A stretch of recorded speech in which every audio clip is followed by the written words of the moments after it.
Good evening.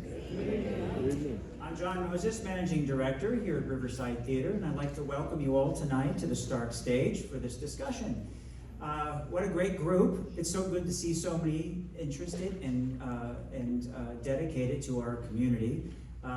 Community leadership is actually one of the 3 core values here at Riverside Theater, so I can't think of a better event to support than the discussion tonight. So, with no further ado, let me introduce you to your moderator tonight, Beryl O'Hare.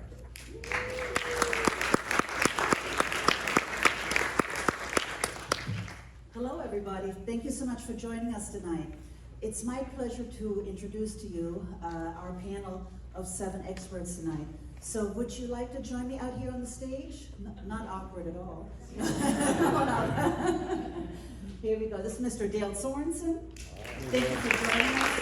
This is Dr. Edie Witter.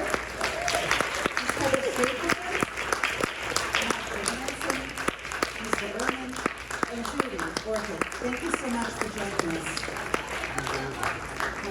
Oh, and Sam Atwell. I'm sorry. And, oh, don't worry. And your mom, your mom is terrific. I do know her too. Anyway, well, it's, so this is wonderful to see all of you. I don't want to pretend to be an expert moderator. So we'll do the best we can. And of course I have my cheat sheets and my notes. And, but John is the Managing Director and Chief Operating Officer of the theater. And so we're most appreciative that they were nice enough to offer this space tonight. A lot of the gentlemen and ladies that you see here working for the theater tonight are doing this quote unquote off the clock, and they're excited to see so many local people join us here this evening. So I think this is kind of like a primer on the Lagoon. I said to the panelists, kind of Lagoon 101, but I know there are a lot of you here that are experts in the field, but I think there are a lot of us here that may not be as conversant on the Lagoon as we maybe will be when we're done later on tonight. So let me tell you a little bit about Let's Talk Vero. Let's Talk Vero is a grassroots community brainchild of Irina Wölfle, and so I find her extraordinarily talented to have been able to create this thing called Let's Talk Vero. And I know all of you, of course, here, I suspect, are familiar with it. What's very important is, at the bottom of her emails is a disclaimer that says that she is a standalone woman. She does it all on her own. She's not associated with the mayor's office, city council, county commission, or any profit or nonprofit organization. So it's something that she really loves to do. And she started Let's Talk Vero already 5 years ago. So I asked her the other night, I said, this is really a terrific concept. I said, can you scale this? I think every county in the United States would love to have a Let's Talk Melbourne, right? And she goes, oh no, you just can't scale it. And I said, why not? She goes, you need to grow it, you need to nurture it, you need to love it. So I thought that was one of the nicest things I heard you say about Let's Talk Vero. So we're here thanks to Irina.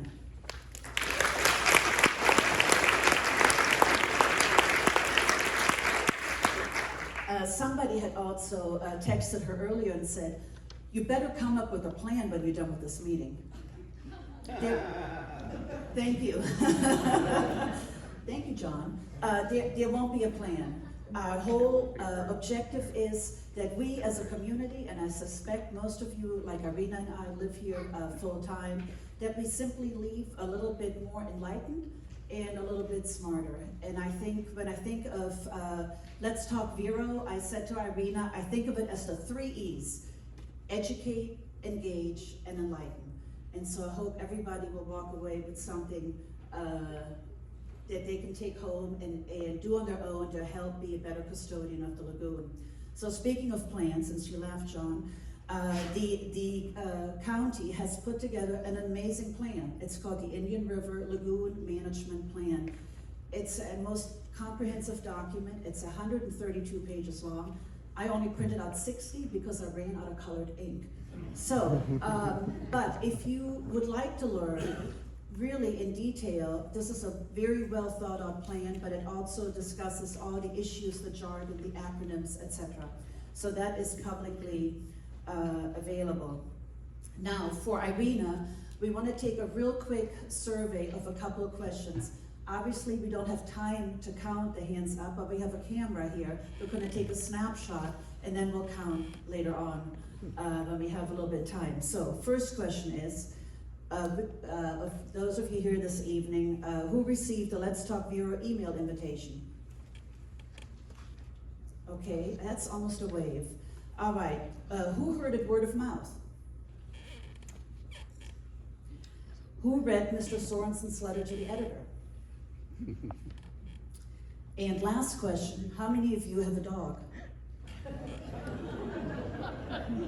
I'll tell you why I asked this later on. If I don't tell you the story, say, hey, what's this deal with the dog?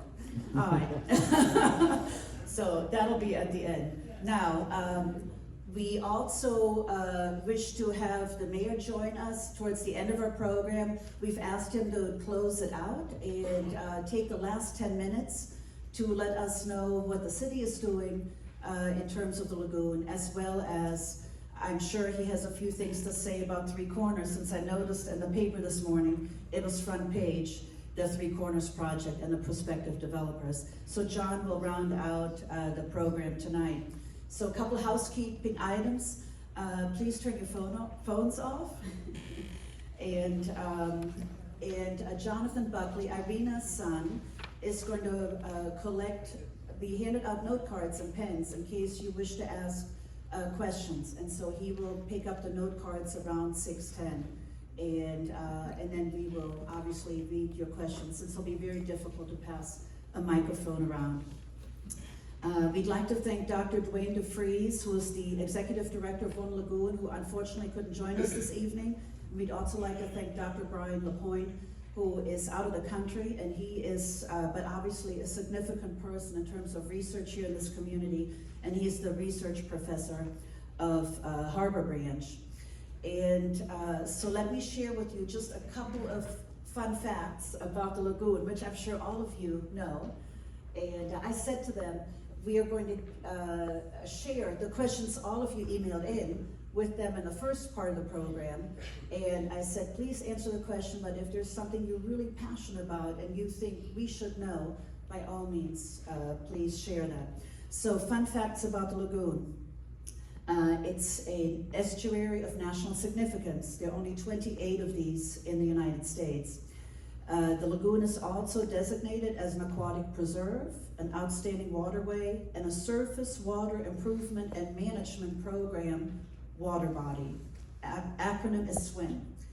The lagoon is 156 miles long, and it has 3 bodies of water: the Mosquito Lagoon, Banana River, and the Indian River.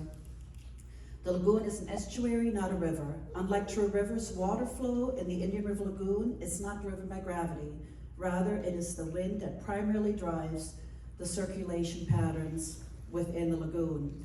So we have 6 counties that abut this waterway: Volusia, Brevard, Indian River, St. Lucie, Martin, and the northern part of Palm Beach County.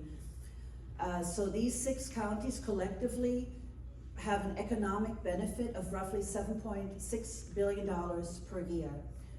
$5.5 billion of the $7.6 billion economic benefit all occurs in Brevard County. The lagoon has been cited as one of the most biologically diverse estuaries in the United States. It is home to 2,100 species of plants, 2,200 animal species, 700 fish species, and 310 bird species. So this is just a little primer, facts and figures from Harbor Branch. All right, let me cheat and see what time it is. Okay, it's about a little bit past 5:45. So here's the plan. We are going to go from 5:45 to 6:20. So that's roughly 35 minutes, 7 panelists. So if you're good at math, 35 divided by 7. So each can chat with you for about 5 minutes. And I told them I would give them a 1-minute warning when they're 4 minutes into their comments.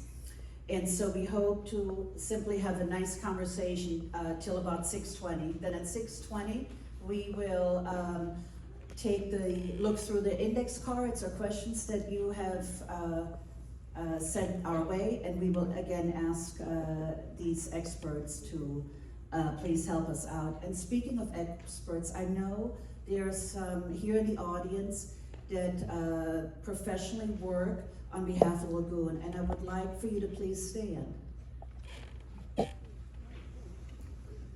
It's okay, don't be embarrassed. Thank you so much. And I think there are also some nonprofits here in this audience as well. Would you be kind enough to stand as well? Thank you. What Irina and I have learned getting ready for this, there is a huge community of professionals and volunteers that are involved in trying to help us remediate the lagoon. So then why don't we go ahead and get going and quote unquote in no particular order. And but I am going to start out with Mr. Sorensen, who's over here. And so since 1978, Dale and Matilda have built a wonderful business from a boutique real estate firm to, you know, just a powerhouse in the world of real estate here in our community and a couple of other counties they do business as well. They've raised their children on the lagoon, and they deeply care about the Indian River Lagoon. But thanks to this gentleman who came to our last meeting, he said, you know what, I love all the stuff that's going on in Vero. I love this three corners concept, and I think this is all great.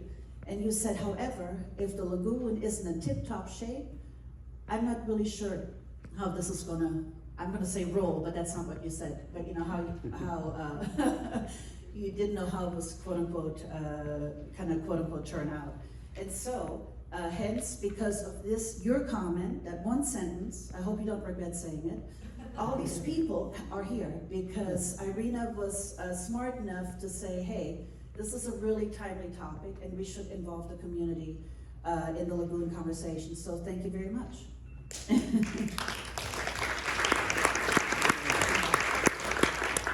So here's the question I'd like to ask you. Since we conducted some research to see whether or not there was any correlation between real estate prices and necessarily the health of Lagoon. And we couldn't really find any specific metrics, but I thought you would be such a good person to ask how you feel about the development, real estate, pricing, etc.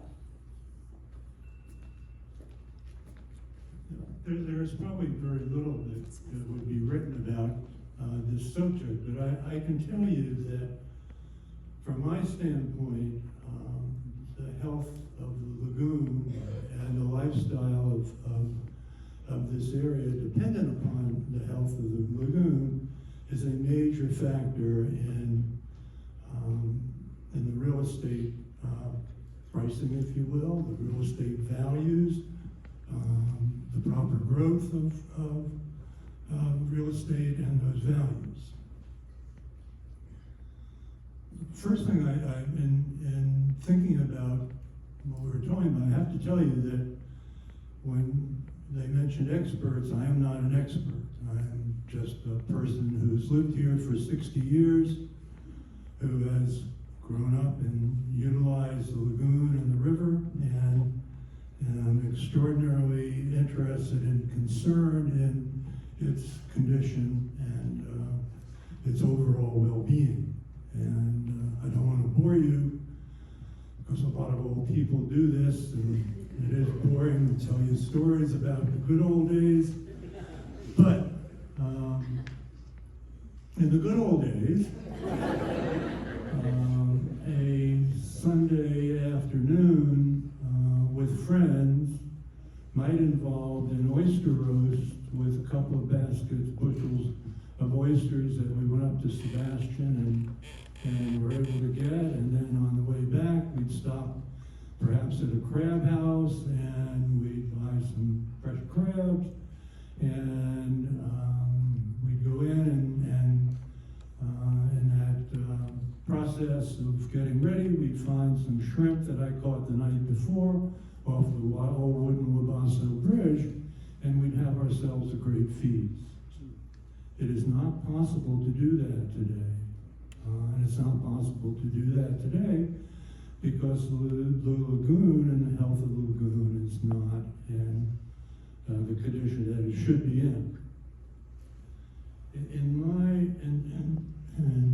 This in no way, nor do I intend to be critical of any organization, because there are a lot of organizations who are doing a lot of great things, and including the people here on the stage. But I do know, and I'm not an expert by any strength of the imagination on the environment and lagoon, but I do know how to solve problems.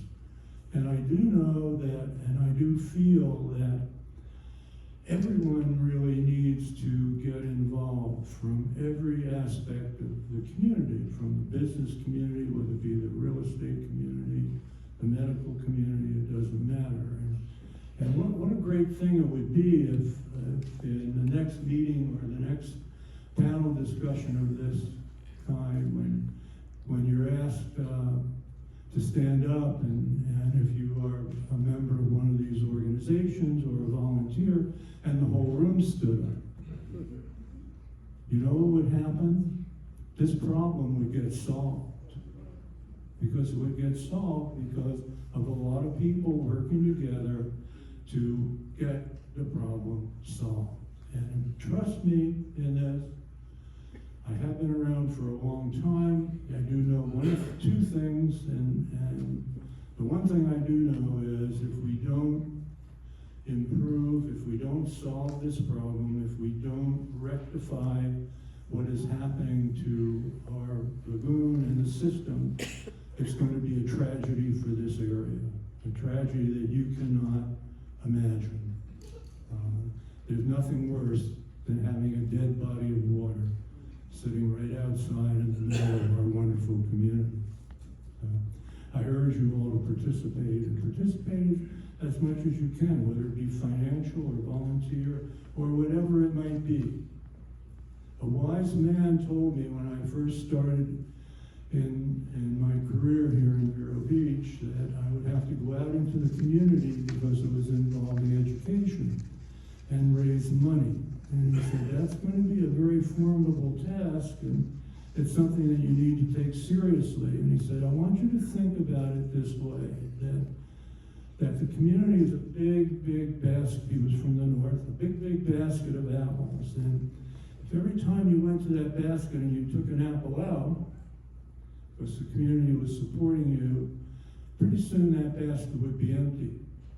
But if every time you took an apple out, you put two back in, pretty soon the basket would be overflowing. You'd need another basket, and then another basket, and then another basket, and everybody would benefit. And I've always kept that story in my mind, and I think that's one of the great strengths of Vero Beach and Indian River County. Thank you. Thank you very much. By the way, we decided to be pretty random in whom to ask next, but you conveniently located right next to Dale. So this is Dr. Edie Witter. I find her an extraordinarily accomplished woman. She has done some amazing things. As one of the most amazing things is you're brave enough to go down what? How many hundreds of feet? 3,000 feet in a little capsule to find giant squid. I think that's pretty amazing. What I also found out about you is you are a MacArthur Fellow, which is also known as a Genius Grant. And we learned that there are only 20 to 30 of these fellowships offered in the United States every year.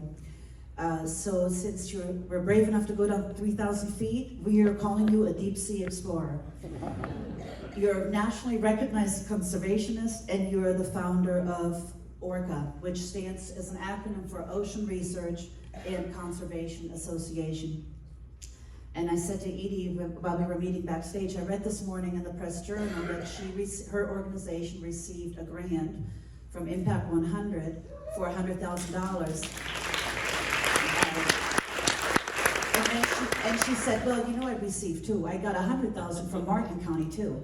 And I said, well, you scored. So her organization was just awarded $200,000, which is phenomenal. And so Edie has been a leader in monitoring the water quality of the lagoon. And so again, we thank you for joining us. One of the questions, Edie, we received online was as follows. The Florida Restore Lagoon Inflow Research Project suggests pumping ocean water would greatly improve water quality in the lagoon. Well, how do you feel about that? And are there any local efforts are underway? And then very general, where are we with the lagoon? Thank you. I wish Dwayne DeFries was here because he could answer that better than I attended an IRL NEP meeting where they had some experts come in to talk about pumping water and opening up a new channel into the lagoon. And my takeaway from it was that it's really not going to solve the problem. It has a short-term effect, a short-range effect. It doesn't extend as far as you might think. And at some point, it becomes ridiculous because you're just opening up more and more channels and removing your barrier of protection against storms and sea level rise. And so it makes much more sense, as for so often with so many of the problems in the lagoon, that we look for upstream solutions. That's a classic downstream solution where you're trying to fix the problem by sprinkling fairy dust on it of some kind, rather than figuring out the source of the problem, which is clearly, at this point, too many people. Yeah. There were 500,000 people in this area around the Indian River Lagoon in 1900, I mean Florida.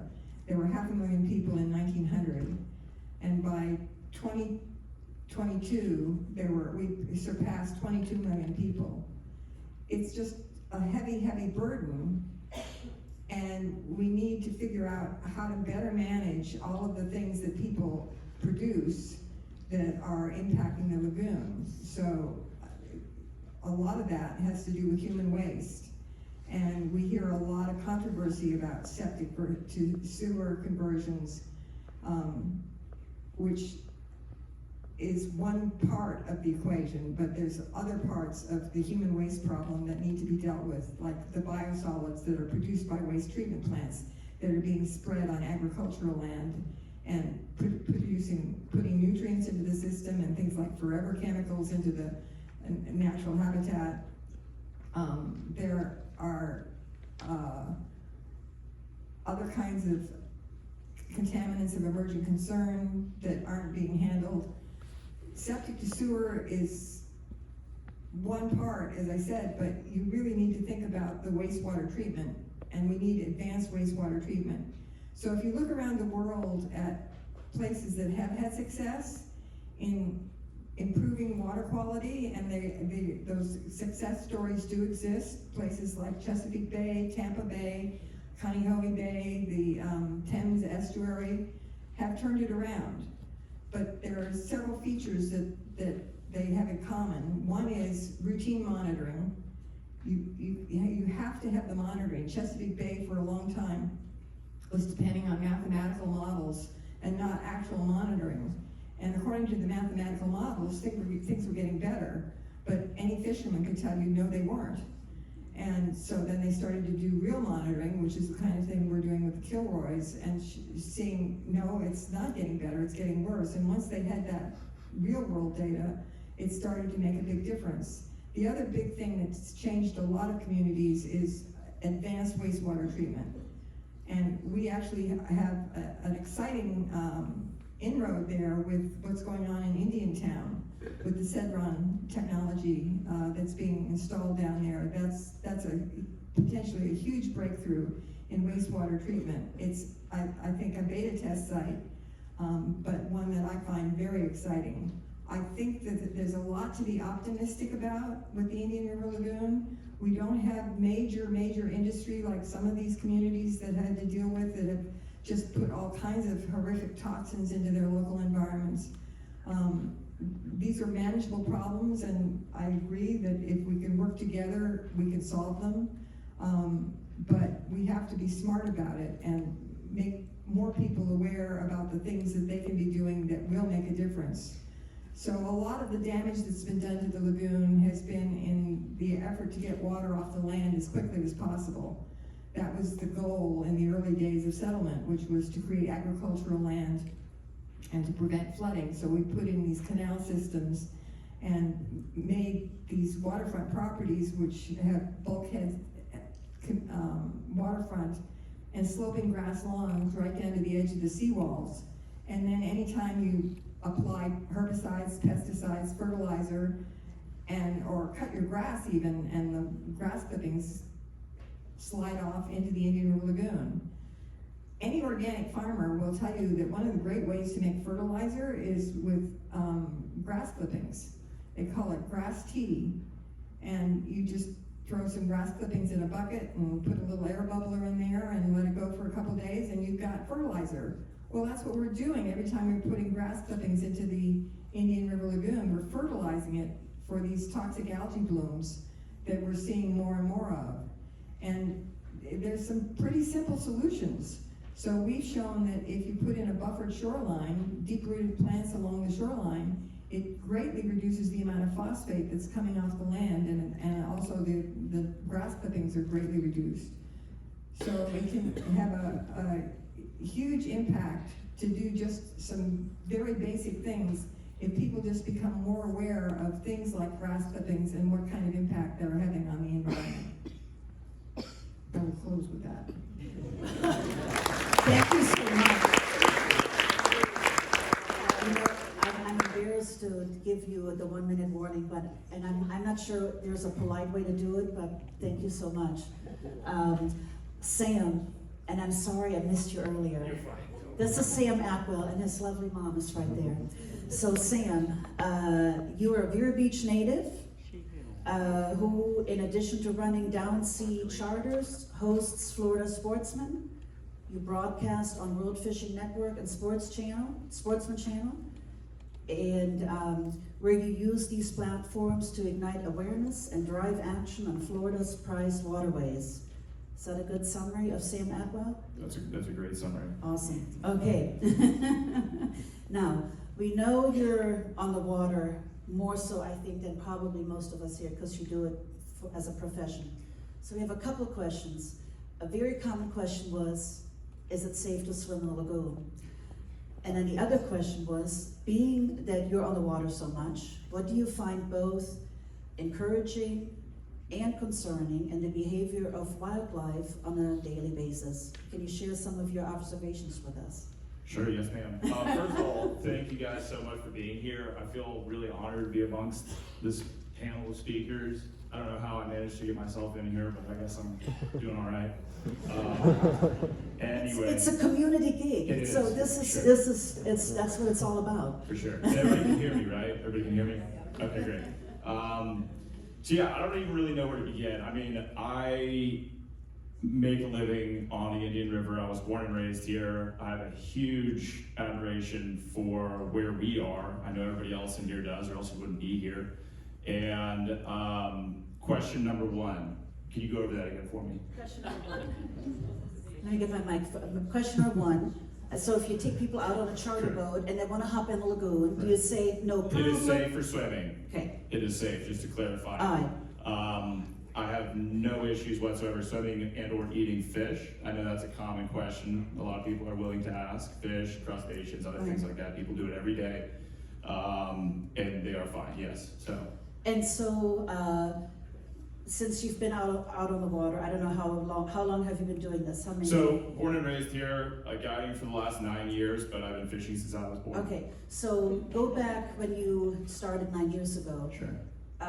So what do you see now that is encouraging? Sure. And what do you see that maybe has changed for the worse and you wish you could do something about it? I mean, first of all, I wish Edie could literally sit here and talk because she has the facts, the statistics, the data that is needed. But me being out there every day, I mean, truthfully, 290 some odd days a year, I'm on the water, either in the lagoon or on the ocean or on the beach. And I feel like I have a really, really good pulse of where we were in my 33 years of life. I feel like I'm 63 some days, but I am in fact 33. And so from the minute I started fishing in the lagoon until now, I've seen it change from day to night, and not necessarily for the best. Social media is like the death to all fishing, all the secrets, all the tricks and spots, geographically speaking. A lot of technology has improved. So boats, motors, trolling motors, all the things that we use from a day-to-day basis out there has gotten significantly better and allowed for better access towards recreational fishermen as well as commercial fishermen. I think the beauty is the awareness is as good as it's ever been. So people are more aware of their impact from a day-to-day basis here. When I was growing up, there was no, you're gonna die from skin cancer. There was no, the Indian River Lagoon is gonna be on a constant steady decline. There was none of that. There was no understanding that could even necessarily happen, especially as quickly as it has. But the last real good year that I've seen here was really 2000, I would say from 2003 prior, 2004 or 5 prior.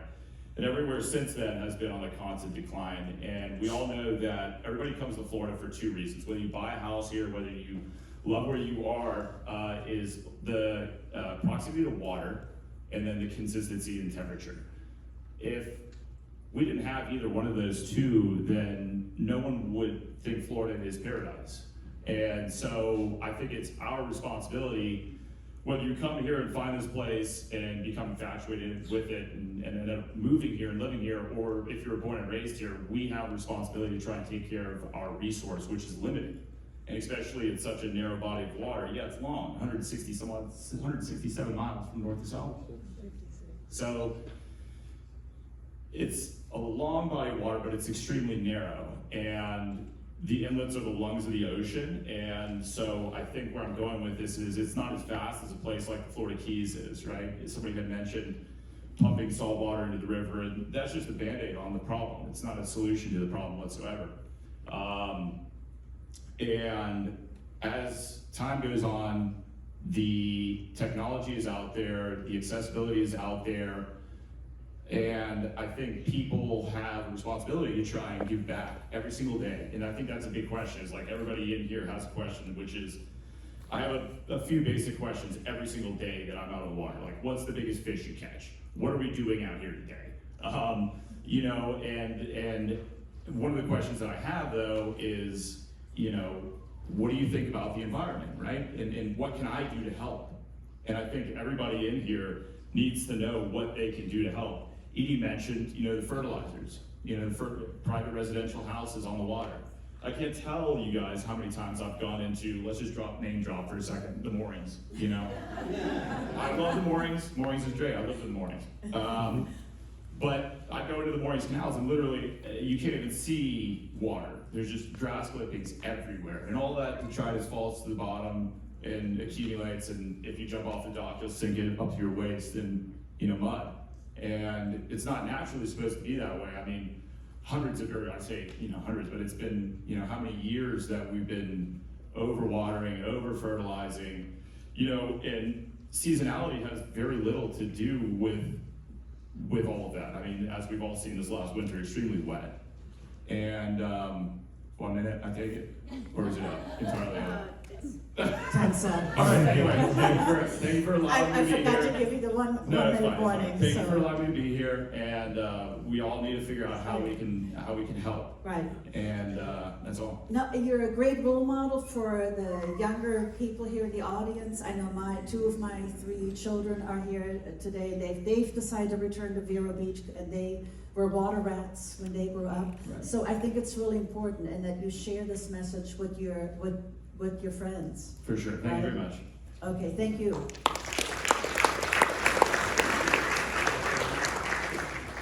that we're more acquainted with the breadth and scope of what we're trying to accomplish here, any more cards?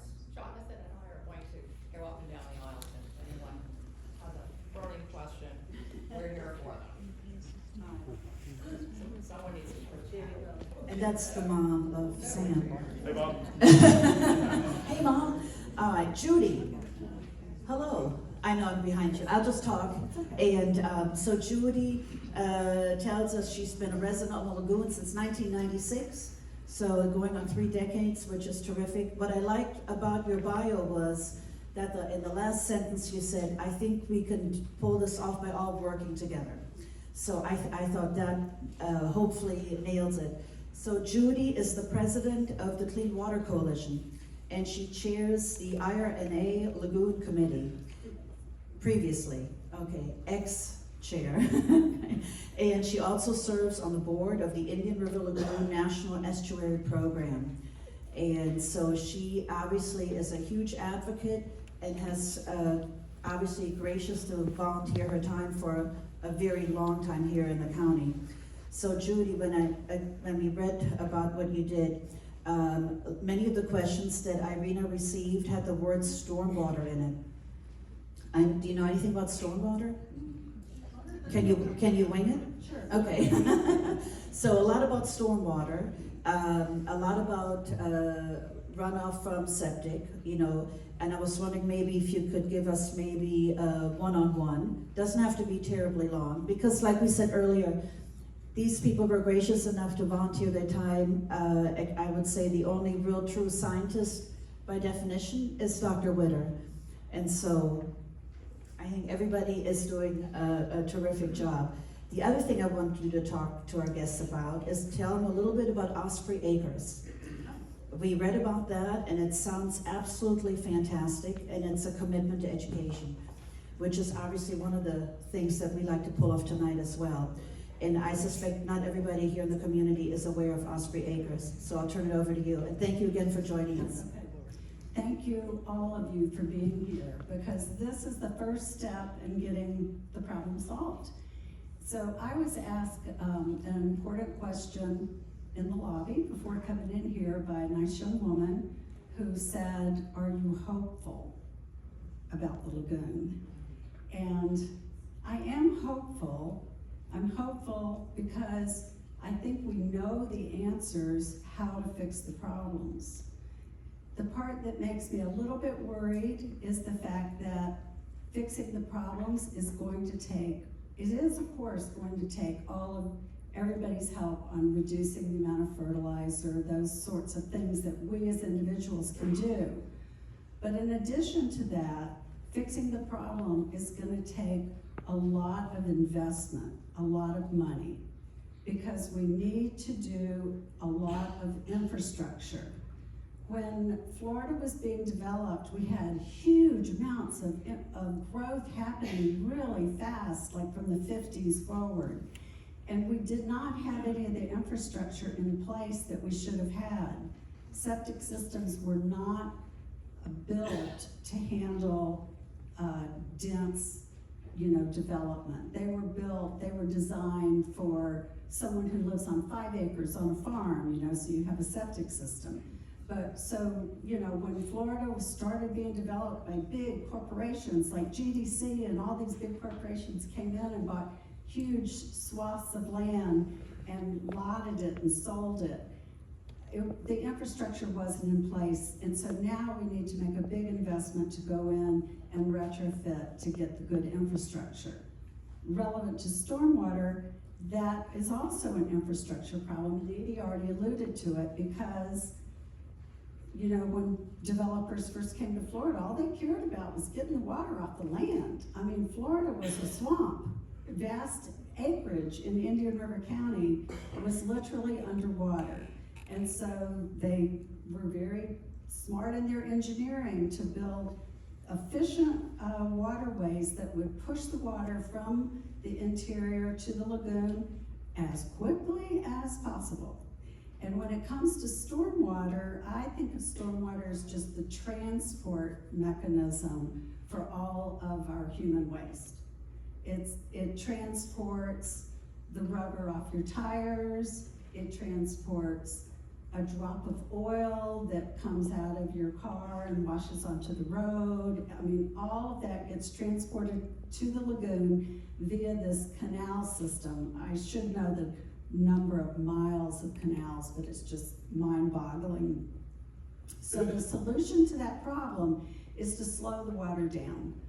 And slowing the water down takes space, for one thing, and that will lead me to tell you about Osprey Acres, because Osprey Acres is a phenomenal stormwater treatment park in Indian River County, run by Indian River County.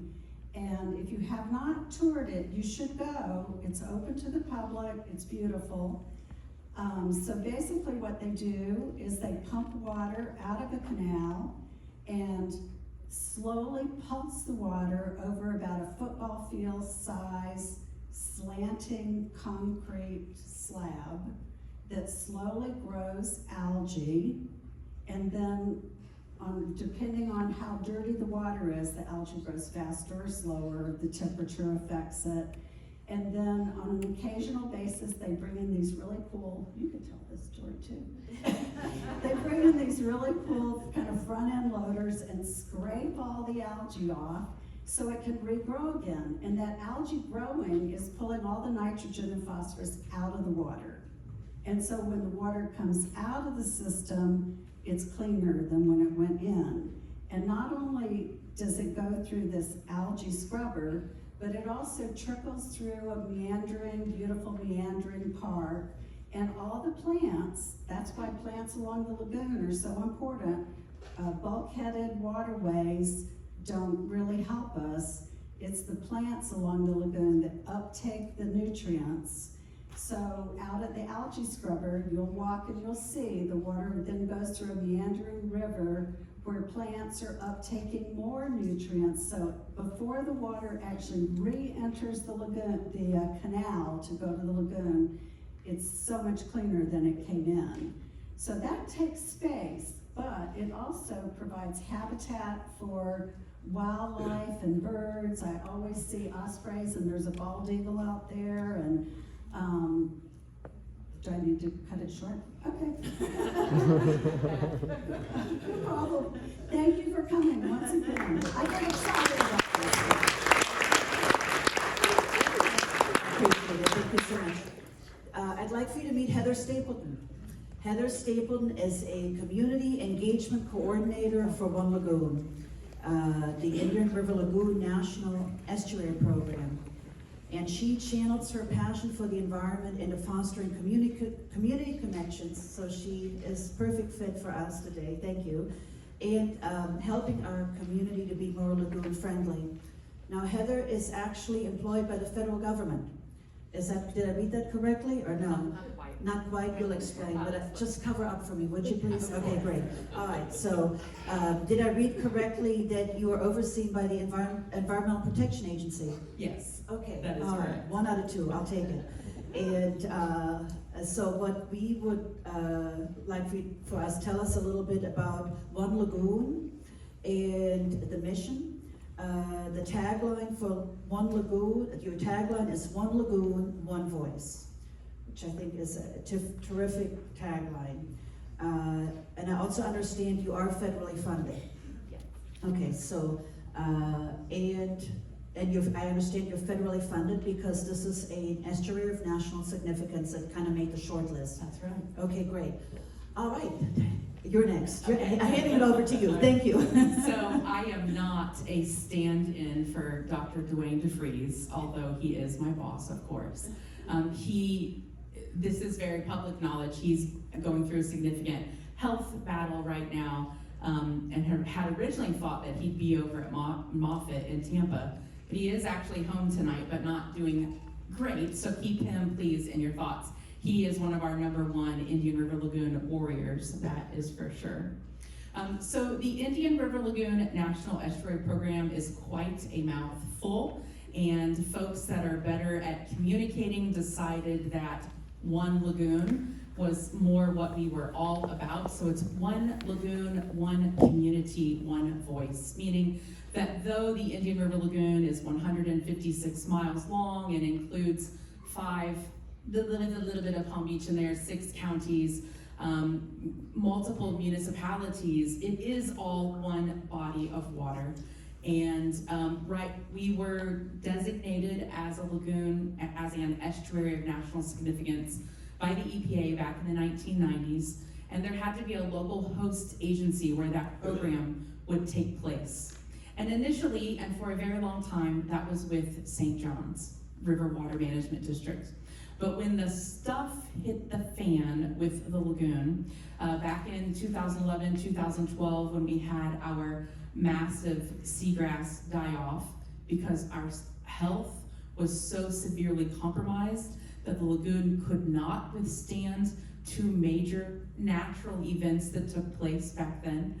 One was a multi-year drought coupled with an extremely harsh winter that we had never seen for 100 years, sort of pushed the health of the lagoon over the edge, and has what really created the imbalance. It's because normally, had the lagoon been healthier, it should have been able to withstand those 2 pressures.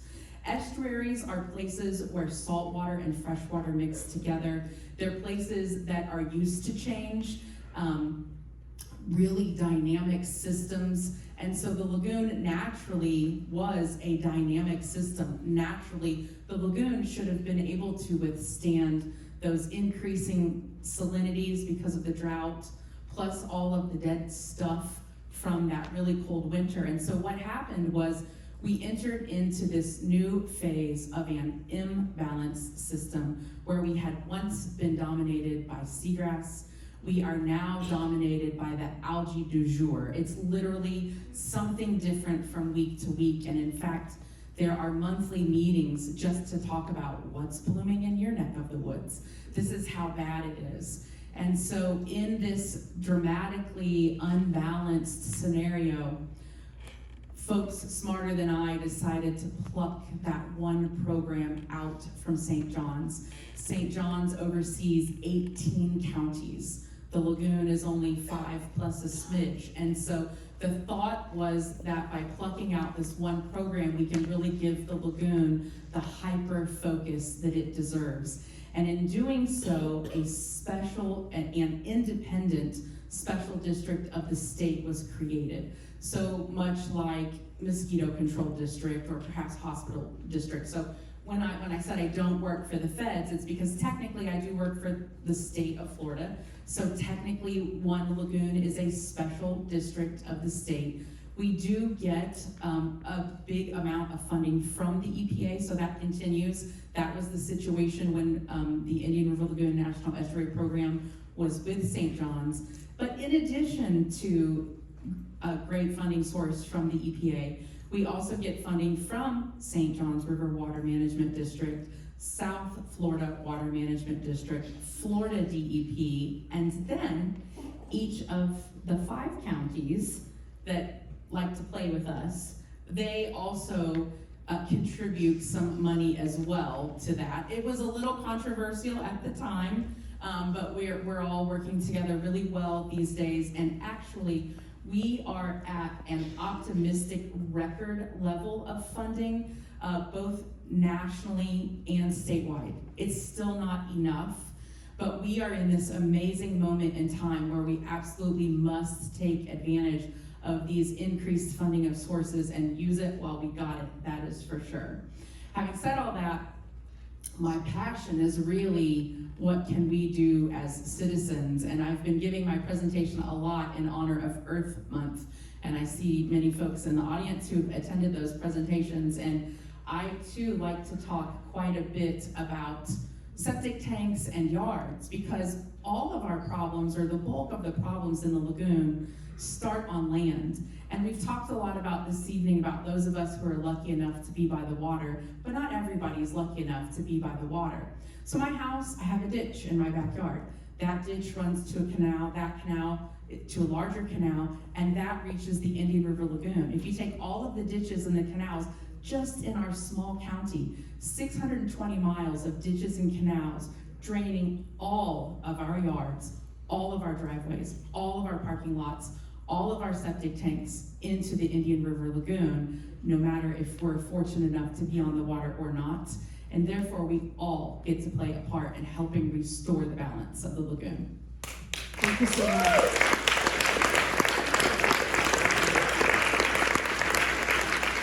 We've got these two good-looking gentlemen left. I'll pick on you first. Mr. Ehrman, how are you? You represent District 3 on the Indian River Board of County Commissioners.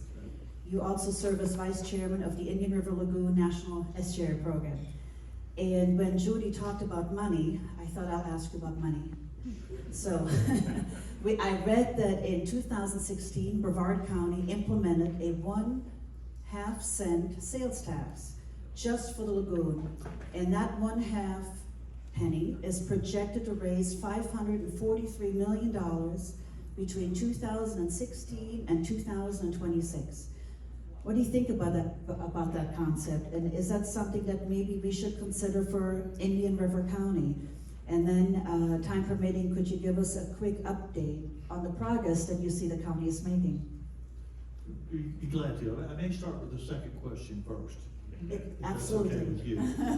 But thank you for having this. Thank you for allowing me to be here and work with these great folks up here on the panel.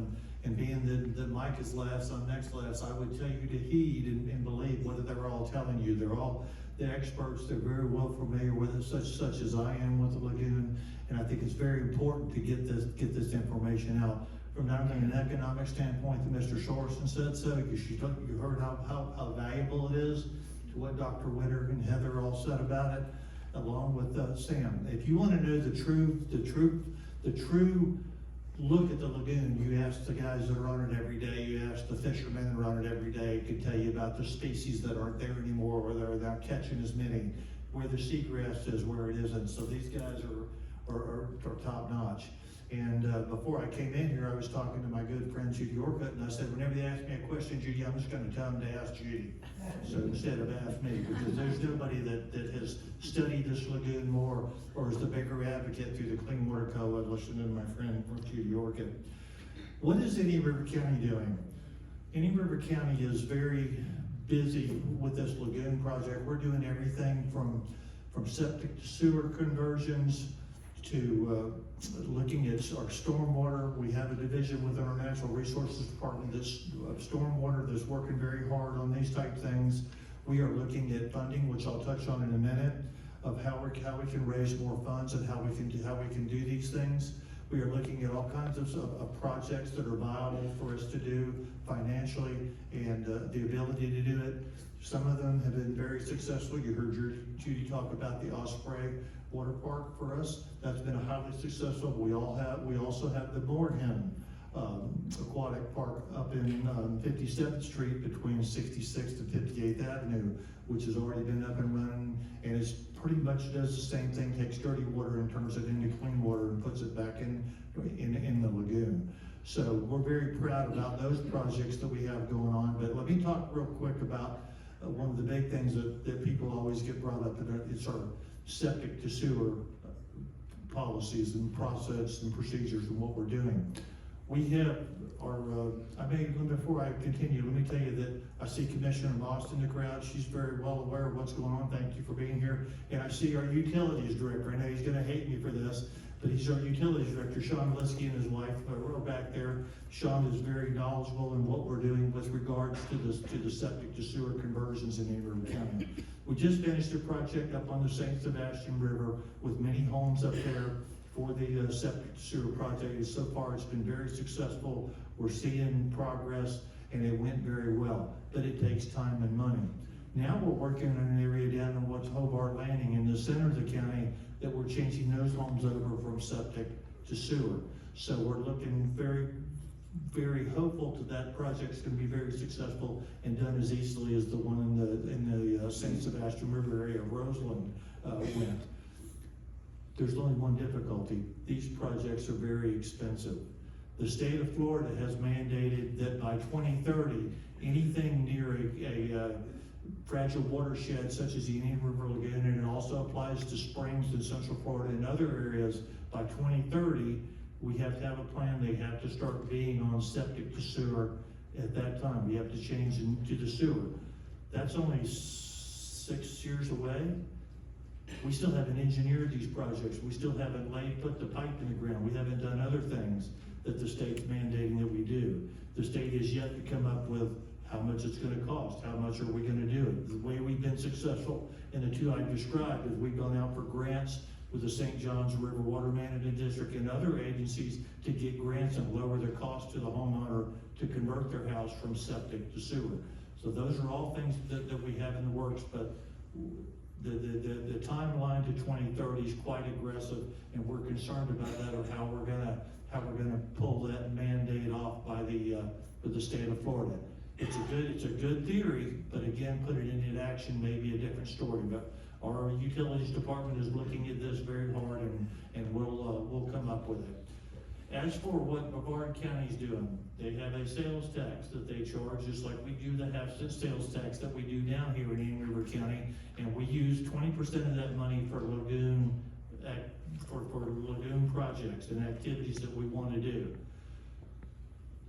I personally think the sales tax is the way to go on some things, but it's just like I think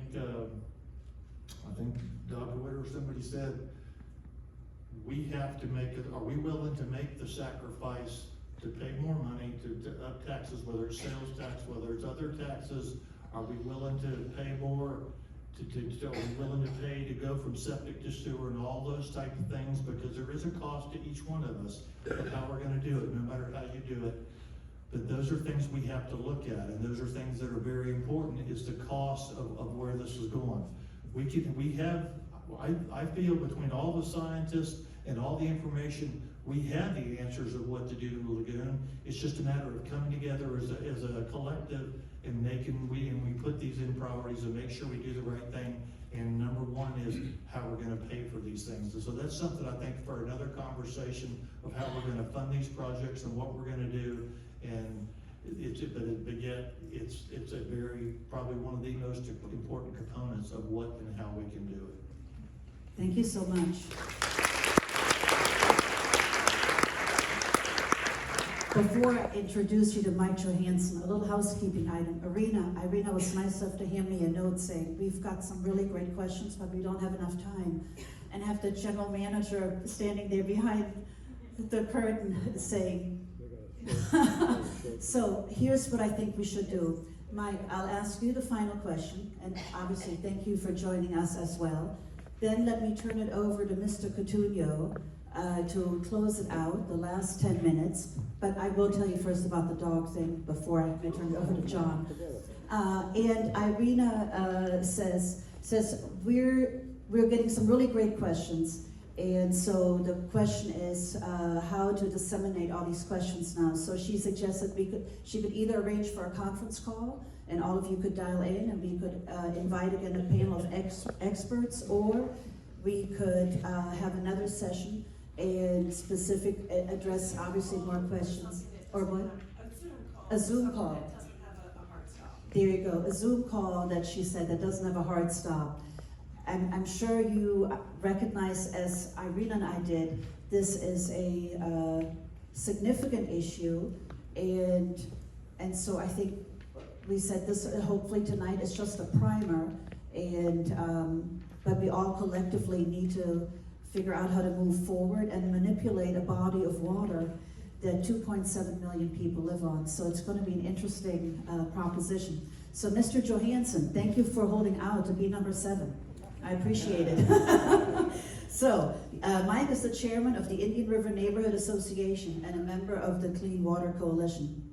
Mike, we understand that the RNA partners and collaborates with various environmental groups, and you advocate various actions. We read that you advocate securing funding, fighting bad legislation, and educating residents, and last but not least, your organization also provides fertilizer education. And we were wondering if you could share some of, quote unquote, the bad legislation that you've successfully fought off, and how you might collectively help us be smarter about how we treat our lawns, because you said you also provide fertilizer education. And thanks again for coming. Thanks, Carol. How many of you are aware that there is a fertilizer ban on between the months of June and September? How many of you mow your own yard? A lot fewer hands. I will tell you that as my introduction to the problem here is I moved into my house on Bethel Creek in 2017, and 3 months later, the city of Vero Beach was kind enough to dump 3.2 million gallons of untreated sewage into the creek behind my house. And I said, whoa, that smells bad. And I went around, and that started my drinking with the fire hose thing about how to take care of the lagoon and do some things. You've heard a lot of talk up here from people that know these things, and I will just expound on one thing that Dr. Witter said about grass clippings. If you have a seawall, and I do, and the grass runs right into the seawall, and it did, you can help. And you know, in your position, I'm sitting out there saying, well, what can I do? I can't get a grant. I can't do, what can I do to help? Well, let's start small. I talked to my yard guy, and I said, Ricky, if I see you blowing yard clippings into the lagoon one more time, you're fired. And he said, well, what am I supposed to do with this? I take it out to the recycling center where they have all the yard waste and stuff and put it in the mulch pile. So that'll cost me extra money. I said, I'll pay it. This is your one warning. And he hasn't done it since. And I said, you can put on your truck that you're lagoon friendly, and I'll tell all my neighbors about you. That's one. I put in a swale, 10-foot swale, between my seawall and my yard, and populated it with dune daisies that I bought from Richard Baker down at Audubon. And those suckers are going crazy. And they're just everywhere. And they prevent the water from going directly into the lagoon. You've heard it from Judy, you've heard it from Edie. We've got to slow down the stormwater. Being a very simple guy, I was a fighter pilot by trade.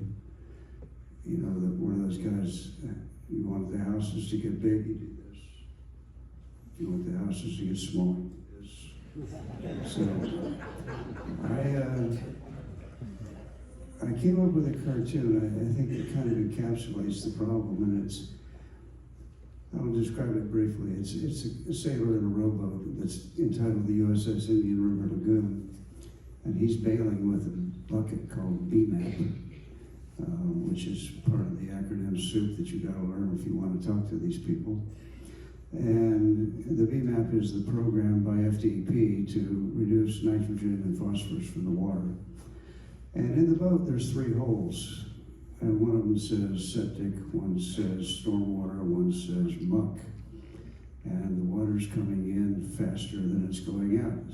In computer speak, the gazindas are better than the gazadas. So the bottom line is, and the caption says, bail faster, we're sinking.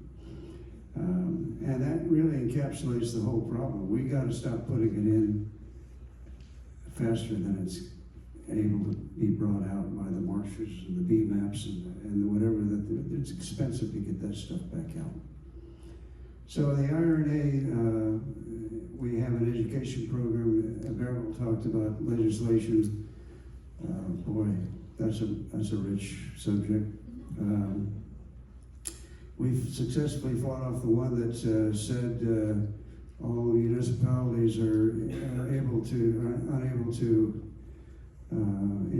use your height and density restrictions when it comes to building new homes and businesses. And also, by the way, if a guy wants to build an auto garage next to your residence, it's okay. we don't worry about the zoning problems anymore. Well, that died a very slow death. On the positive side, and it's been referred to several times up here, and Joe mentioned it, is that on the positive side, they recognize the fact that the septics, Florida was never built for septic tanks to start out with. It was supposed to only be sewer, but the septics have got to go. Here locally, we have a fairly good solution called STEP. If you're in front of a STEP thing and you're not hooked up, you oughta, because you're going to have to. But that's not why you oughta. You oughta because regardless of either your septic tank is 5 years old, 10 years old, or 40 years old, and it passes inspection, it's still leaching nutrients into the lagoon through your drain field. So that's what we're about, and thanks very much for coming out tonight. Thank you so much.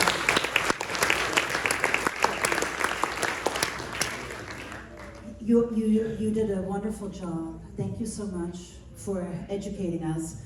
However, we won't have an opportunity to go through your questions. In case you didn't know, the theater has a show going on. It's called On Your Feet. And because I see all the markings here on the stage, so they were really terrific to share the space with us tonight. But they also need to turn the stage around because tomorrow they have a 2 o'clock matinee called On Your Feet. So what I wanted to, real quick, as an easy thing for us laymen to take away, what we can do. So I heard to maintain septic tanks, to know your fertilizer, no lawn clippings into the lagoon. You can buy a license plate that has the Lagoon logo on it, and some of that money goes to the local communities. Use as little as plastic as possible. That's what my kids always try to say to me, Mom. It's like, okay. Also, go to the car wash. Don't wash your car in your driveway.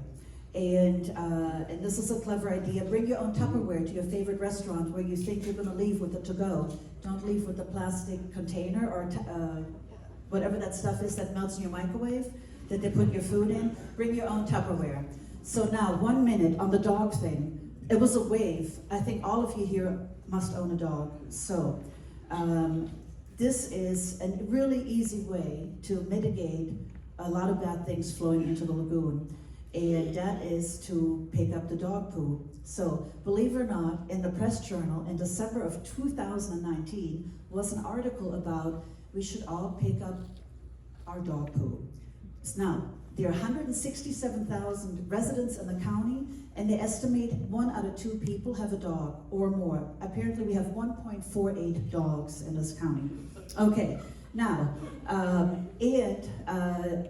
apparently 17,000 pounds of dog waste every day flows into the lagoon. Okay, so I'm sure most of you come with a green bag, and that was going to be my visual aid, but I forgot it in my purse. You know, the green bag. There's about 80,000 pounds of dog waste every day, but 17,000 pounds find their way into the river. Now, to create a visual, 17,000 pounds fills up a school bus. Okay, so now pretend every day we drive a school bus to the top of the 17th Street Bridge and we shove it over into the lagoon. And we did that every day, etc. The 5 major counties that are on the lagoon, they generate enough dog waste every day to fill up the space shuttle.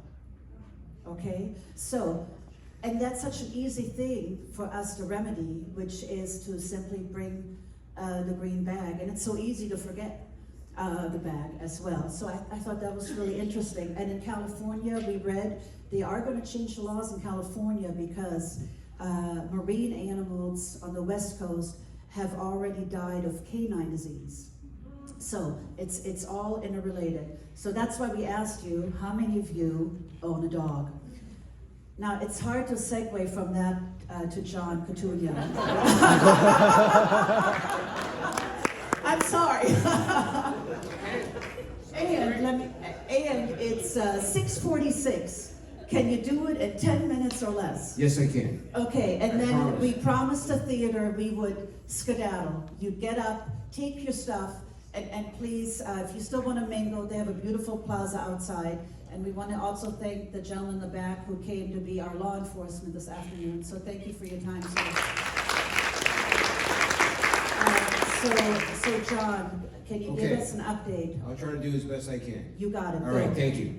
I'd like to thank everyone for coming tonight, because obviously it's a very important topic, something that affects all of us. I also like to thank Matt Metz, who's sitting in the audience somewhere. He's a gentleman that actually helped me put this thing, consolidate all my thoughts. I believe Council Member Carroll's sitting in the audience. Did I miss that? Any council people? He's the only member here. Huh? Oh, Taylor, sorry. Council Member Dingle's also out there. And of course, we have our city attorney sitting in the back to make sure we don't do anything that violates the sunshine law. So, here we go. First of all, it's apropos I'm sitting next to Dr. Whiter, because you should be proud of your city, because we are in the process of going into contract to build a new wastewater reclamation plant. This reclamation plant matches what Doctor had mentioned in her discussion. It's going to be providing advanced wastewater treatment plant, treatment, and it'll also provide irrigation reuse water. We'll be breaking ground sometime early next year. This plant is really integral to the health of the lagoon, and also it kind of intertwines into our Three Corners project. But really, they use the term, you're gonna love this one, toilet to tap. This is really one of this type of plant is that far advanced. It's using a membrane system, and we look forward to getting this launched. As city residents, who are city residents here, you should be proud of the fact that your city is doing this. The other situation is the septic tank. Your city, and I like to phrase Vero Beach, the city of Vero Beach, which is less than 17,000 people. It's kind of like the small city that can, or the small city that could, because what we're doing is that we have a solution for septic to sewer. We've had it installed for a number of years.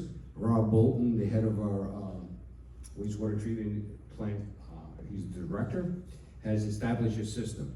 So the city council has actually placed a resolution of which will require our city to convert actually by 7 of 2028. Now, every place in the city is served by the main line of what they call the step system. It's going to be available for hookup.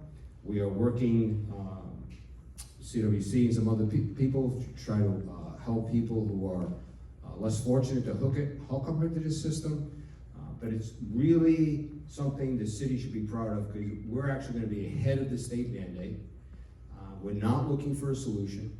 We have a solution because we are franchised to other parts of the, to provide service to other parts of the county, that if we can come to an agreement to do so, we can extend our system to South County, and they would have a solution also. So I think you should be proud of your city and proud of what we're doing.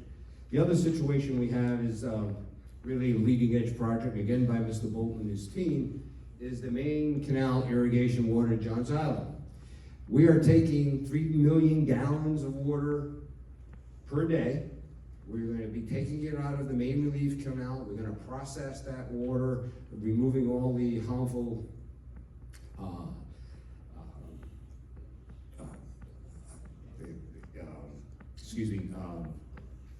fertilizers, et cetera, et cetera. We're going to then take that water and through a pipeline that is going to be drilled under the lagoon. We're going to pipe it over to Johns Island so they can replace 3 million gallons of potable water they're currently using to water their golf courses, et cetera, with this reuse water. This is a leading edge project, something that we received grants for, and it's been heralded by St. John's Water Management for really leading the state in that type of project.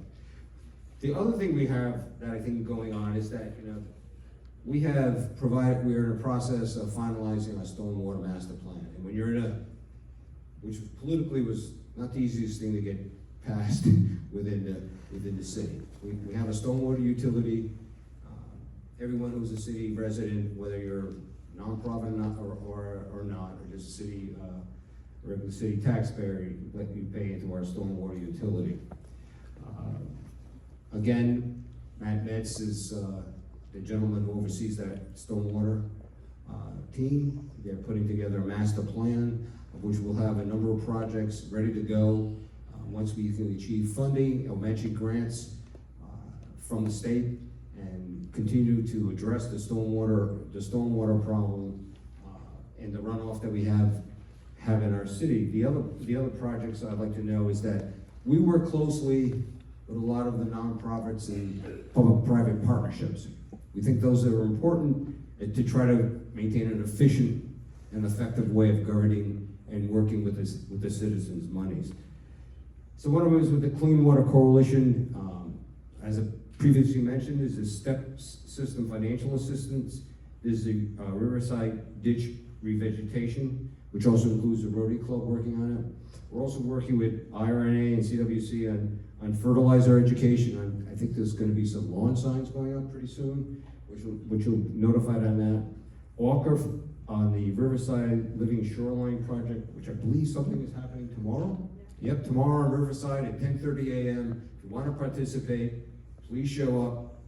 They can use your help. We're going to put down some artificial oyster beds. Okay? Actually, they're in there already. We're just gonna be telling people about it. Okay, we're just going to announce it to people so that it doesn't remain one of the best kept secrets in the country.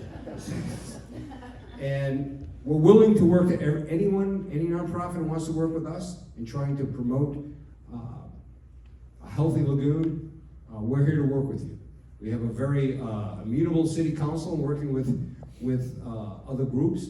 We've done other private-public partnerships, not only in this and other aspects, and we're looking to continue that. And you can contact me after this. You can and I will direct you to the right spot. And last but not least, again, we are the only stakeholder in the county who actually meets and exceeds its nutrient reduction mandates from the state. And that's because of the citizens and the residents of Vero Beach and the staff that you employ to service you as citizens. These people are far thinking.